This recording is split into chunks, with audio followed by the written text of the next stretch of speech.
16 एक छात्रावास में 60% विद्यार्थी हिंदी, 40% अंग्रेजी का और 20% दोनों अखबार पढ़ते हैं। एक छात्रा को अध्यक्ष चुना जाता है। ए प्रायिकता ज्ञात कीजिए कि वह न तो हिंदी और न अंग्रेजी का अखबार पढ़ती है।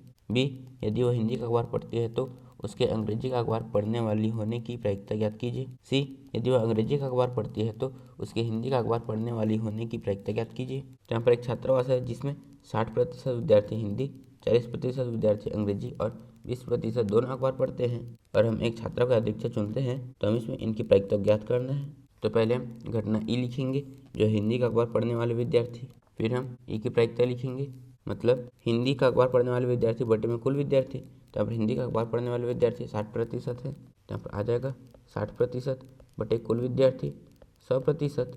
तो हम इसे लिख सकते हैं 60 बटे 100 बटे 100 बटे 100, फिर इससे ये कट जाएगा तो यहाँ पर बचेगा 60 बटे 100। यहाँ पर एक ही प्रायिकता है 60 बटे 100।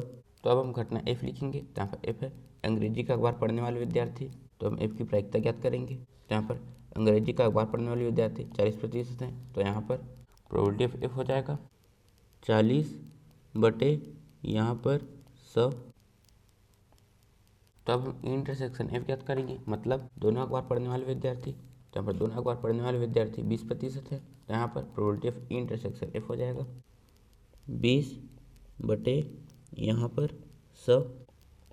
तो हम ए ज्ञात करेंगे और यहाँ पर ए है प्रायिकता ज्ञात कीजिए कि वह न तो हिंदी और न ही अंग्रेजी का अखबार पढ़ती है, मतलब हम इसमें probability of E dash intersection F dash का मान ज्ञात करना है। फिर हम इसे लिख सकते हैं probability of E union F का होल डैश, तो यहाँ से बराबर ये होता है 1 ऋण यहाँ पर प्रोबेबिलिटी ऑफ ई यूनियन यहाँ पर एफ, तो यहाँ से बराबर 1 ऋण।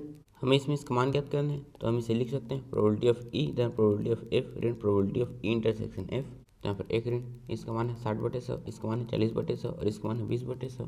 तो यहाँ पर आ जाएगा 60/100 धन यहाँ पर आ जाएगा 40/100 ऋण यहाँ पर 20/100, फिर यहाँ पर 1 ऋण हम इसे लिख सकते हैं 60 धन 40 ऋण 20/100, फिर हम इनको जोड़ेंगे तो यहाँ पर आ जाएगा 100 ऋण 20/100, फिर हम 100 में 20 घटाएंगे तो यहाँ पर आ जाएगा 80/100, फिर यहाँ पर हम 100 का 1 में गुणा करेंगे तो यहाँ पर आ जाएगा 100 ऋण 80/100, फिर हम 100 में 80 घटाएंगे तो यहाँ पर आ जाएगा 20/100, फिर 20 से कम 20, 20×5 तो यहाँ पर हमारा उत्तर आया है 1/5।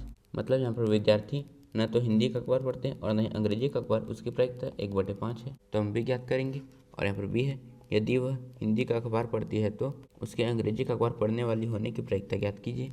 मतलब हमें इसमें probability of F by E ज्ञात करना है। तो यहाँ पर इसका मतलब है कि विद्यार्थी हिंदी का अखबार पढ़ती है तो उसके अंग्रेजी का अखबार पढ़ने वाले होने की प्रायिकता को हमें ज्ञात करना है और इसका सूत्र होता है probability of E intersection F बटे में। यहाँ पर जो रहता है उसकी प्रायिकता को हम नीचे लिखते हैं तो आ जाएगा प्रोबेबिलिटी ऑफ ई टेंस बराबर इसका मान है 20/100 और इसका मान है 60/100।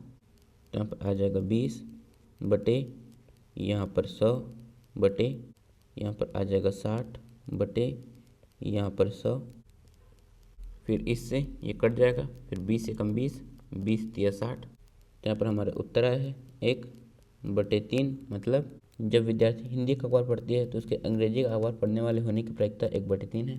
तो अब हम सी हल करेंगे और यहाँ पर सी है यदि वह अंग्रेजी का अखबार पढ़ती है तो उसके हिंदी का अखबार पढ़ने वाली होने की प्रायिकता ज्ञात कीजिए।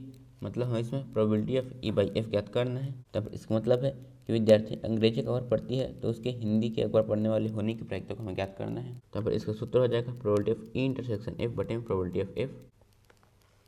तो यहाँ पर probability of E by F बराबर इसका मान है 20/100, इसका मान है 40/100। तो यहाँ पर आ जाएगा 20 बटे यहाँ पर 100 बटे यहाँ पर आ जाएगा 40/100, फिर इससे ये कट जाएगा, फिर 20 से कम 20, 20×2 = 40। तो यहाँ पर हमारा उत्तर आया है 1/2। मतलब जब विद्यार्थी अंग्रेजी का अखबार पढ़ती है तो उसकी हिंदी का अखबार पढ़ने वाली होने की प्रायिकता 1/2 है।